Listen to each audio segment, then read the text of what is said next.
Olá, meus amigos, sejam todos muito bem-vindos a mais um vídeo aqui do Terra Brasilis News. Hoje, segunda-feira, dia 17 de julho de 2023. Olha só, a pergunta que todo trabalhador faz. Por que o salário mínimo é tão baixo? E no mundo afora? Ok, antes que vocês comecem a dar as respostas, no final do vídeo, evidentemente, eu darei a resposta, que eu acredito ser a mais correta, né?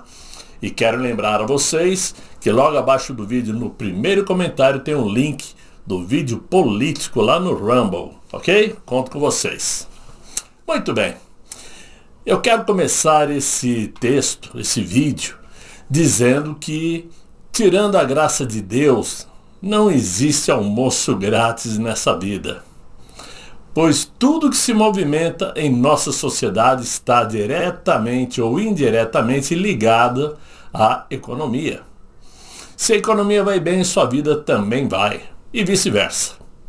Estou falando disso porque uma discussão que começou lá na Pensilvânia, nos Estados Unidos da América, sobre a economia, fez nascer um debate entre mentes brilhantes, dizem eles, sobre as vantagens e desvantagens em se aumentar o salário mínimo dos trabalhadores. Vejam só, hein? Que situação. Em 20 de junho passado, a Câmara dos Representantes da Pensilvânia aprovou um projeto de lei aumentando o salário mínimo da comunidade para $15 por hora. Isto até 2026. Embora esse aumento seja um pouco improvável, né, porque ainda precisa passar pelo Senado estadual, parece apenas uma questão de tempo até que o salário mínimo saia dos atuais $7,25 a hora para acima disto, obviamente. Segundo a obra sobre economia escrita em 1850 por Claude Bastiat, intitulado aí O que se vê e o que não se vê, devemos entender um suposto aumento que praticamente dobraria o salário mínimo na Pensilvânia ou em qualquer lugar do planeta como uma lição em duas partes. Em primeiro lugar, qualquer ação econômica deve ser considerada por seus efeitos, não apenas na parte imediata do aumento, né? Mas por seus efeitos em todas as partes da sociedade. Em outras palavras, usando a proposta do salário mínimo como exemplo, observe seu efeito, não apenas sobre aqueles cujos salários aumentarão, se continuarem a ter empregos, né? Mas também sobre toda a sociedade, incluindo aqueles que podem perder seus empregos por conta desta nova política sobre o salário mínimo. Temos que ver o efeito da lei não apenas no curto prazo, mas também a longo prazo. As intervenções econômicas demoram um pouco para ter efeito na economia, talvez anos, e isto já deveria ser fácil de entender. Claro que aumentar o mínimo de cada trabalhador parece justo e necessário, mas isto não garante que não haverá um aumento no desemprego por conta disso, como consequência. Sendo obrigado a aumentar o salário de seus funcionários, muitas empresas correm o risco de quebrar ou de diminuir a produção, demitindo funcionários. O aumento do desemprego provoca automaticamente um aumento nos pedidos de seguro-desemprego. No entanto, os benefícios de desemprego têm um tempo determinado de vida. Eles se esgotam. A seguir, esses trabalhadores de baixa renda serão forçados a recorrerem à assistência pública, sobrecarregando o Estado e provocando, na maioria das vezes, aumento de impostos que recaem nas costas de toda a população. A situação leva os desempregados, na maioria das vezes, a trabalharem na economia informal, a clandestina e não regulamentada, que não gera recolhimento de impostos ao governo Isto quando não levam muitos desses trabalhadores a recorrerem a atividades ilegais e criminosas. Os empregadores também estarão se confrontando, digamos assim, com decisões muito difíceis. Alguns sairão do mercado. Outros manterão suas atividades em um nível muito reduzido. E outros terão que investir em capital caro, em automação e até na robótica. Para tudo isto, existe um custo a pagar. E se o empresário não conseguir repassar esse custo para o cliente final, ele pode decidir fechar o negócio. E o resto da sociedade? A renda disponível do cliente já não é mais suficiente para atender a demanda por bens e serviços mais caros. As pessoas acabam tendo que reduzir suas economias para manter o seu padrão de vida anterior. E também acumulará menos capital para manter seu estilo de vida futuro.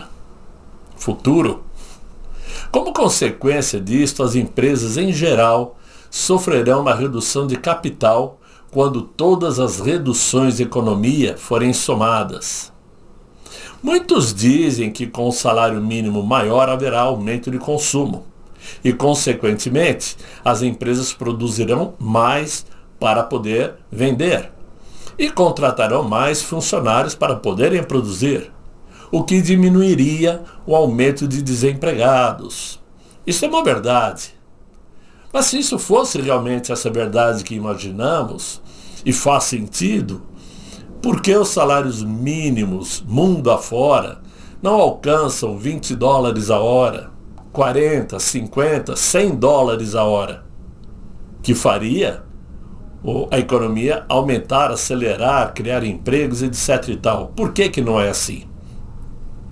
Dizem que o salário mínimo ideal para o Brasil, por exemplo, nos dias de hoje, deveria ser de R$ 6.527. Isto é um cálculo feito pelo DIEESE. No entanto, a gente sabe quanto que é.